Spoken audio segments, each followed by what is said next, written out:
High views, welcome to தாதா சில்கேர். நான் உங்கள் தாதா பாய். இந்த வீடியோவில் பார்த்தீங்கன்னா நம்மகிட்ட இருக்கிற சேவக்கோழி விடையும் பொட்டைக்கோழி விடைக்கும் சரி வெயில் நாள் அதிகமாக இருக்கு அப்படின்னு சொல்லிட்டு இந்த பொன்னாங்கண்ணி கீரை இருக்கு இல்லையா, நம்ம ஊர் நிறையாவே கிடைக்கும் இந்த பொன்னாங்கண்ணி கீரைன்ட்டு.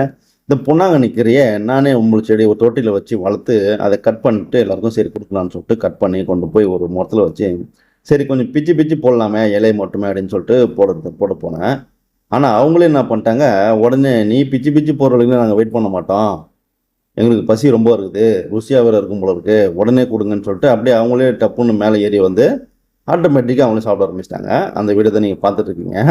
இந்த வீடியோவில் ஒரு அருமையான காட்சி பார்த்தீங்கன்னாக்கா, எவ்வளோ சூப்பராக கீரையை பார்த்த உடனே ஆஹா நமக்கு இன்றைக்கி அல்வா கிடச்சிச்சு போல இருக்குன்ற மாதிரி நினப்பில் அவங்க ஜாலியாக சாப்பிட்டுருக்குறாங்க. பார்த்துங்களா, காரணம் என்னன்னாக்கா, இந்த கீரைங்க போகிறதுனால கிடைக்கிற நன்மை எல்லாமே நான் சொல்கிறேன், ஃபுல்லாக பாருங்கள் தேவைப்படுறவங்க. வெயில் நாளில் கீரை போட்டால் நீர் சத்து ப்ளஸ் நார் சத்து, வெயில் நாளில் சாப்பிட்ற தீனி சரியாக ஜீரணம் ஆகாமல், சரியாக ஜீரணம் ஆகலைன்னாக்கா மோஷன் சரியாக போகாமல் முக்கிக்கிட்டு தண்ணியாகவும் ஒரு மாதிரி கலராகவும் நாற்று அடித்த மாதிரிலாம் வரும். அப்படி இருக்கும்போது நம்ம வளர்க்குற கோழிங்களுக்கு இந்த மாதிரி, அதாவது நீங்கள் பொன்னாங்கண்ணி கீரை தான் கொடுக்கணும்னு கிடையாது, எந்த கீரையாக இருந்தாலும் சரி, முருங்கைக்கீரையோ அரைக்கீரையோ சிறுகீரையோ வல்லாரக்கீரையோ எந்த கீரை ஆக மொத்தம் அவங்களுக்கு கீரை, இந்த கீரை அவங்களுக்கு ரொம்ப பிடிச்சிருக்குது, ருசியாக அப்படியே அழகாக சாப்பிட்டுருக்குறாங்க. அதனால் நீங்கள் வெயில் நாட்களில் கீரை கொடுத்தீங்கன்னா மோஷன் போகிற பிரச்சனைலாம் கிளியர் ஆகிடும், நீர் சத்து சூப்பராக கிடைக்கும், நார் சத்தும் இருக்கும், கோழி சேவல் விடைங்களும் ஃப்ரெஷ்ஷாக இருக்குங்க. புரியுதுங்களா? அதே மாதிரி நம்ம இந்த கீரை கொடுக்கறது ஒரு மெயின்டைன் பண்ணலாம், வாரத்துக்கு ஒரு நாள் 2 நாள். ஏன்னா இப்போ வாடியில் போட்டு வைக்கிறவங்க, மொட்டை மாடியில் வளர்க்குறவங்களுக்குலாம் இது ஒரு வாய்ப்பு. ஏன்னா வெளியில் திச்சல் விட முடியாத கோழிகளுக்கு வேறு வழி கிடையாது, நம்ம கடையிலேருந்து வாங்கி தான் கொடுக்கணும். அதை விட சிறப்பாக ஒரு தொட்டியில் வச்சு வளர்த்து அழகாக கட் பண்ணி போட்டிங்கன்னா சூப்பராக சாப்பிட்டுட்டு நல்லா ஹெல்த்தியாக புஷ்டியாக இருப்பாங்க, நல்லா சுறுசுறுப்பாக ஆக்டிவாக இருப்பாங்கன்னு வச்சிங்கன்னா. அதே மாதிரி இந்த கீரை மழை நாள் ஆகிடுச்சுன்னா நம்ம கொடுக்கலாம், அதிகமாக கொடுக்கக்கூடாது. மழை நாள்னு சொல்லிட்டு சில கீரைங்க கொடுக்கறதுக்குலாம் இருக்காது, நான் உங்களுக்கு அடுத்த வீடியோவில் சில நேரம் போட்டு விட்றேன்.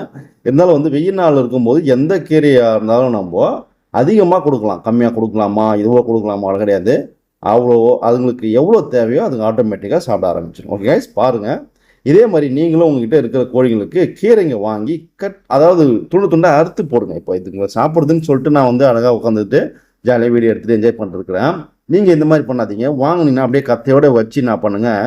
ஒரு 1/2 இன்ச்சு இருக்கு இல்லையா, ஒரு 1/2 இன்ச்சு போய் அந்த மாதிரி அழகாக நறுக்கி போட்டிங்கனாக்கா சூப்பராக சாப்பிட்றதுக்கு கஷ்டப்படாமல் எல்லாமே வேஸ்ட் இல்லாமல் சுத்தமாக கிளியராக சாப்பிடுவாங்க.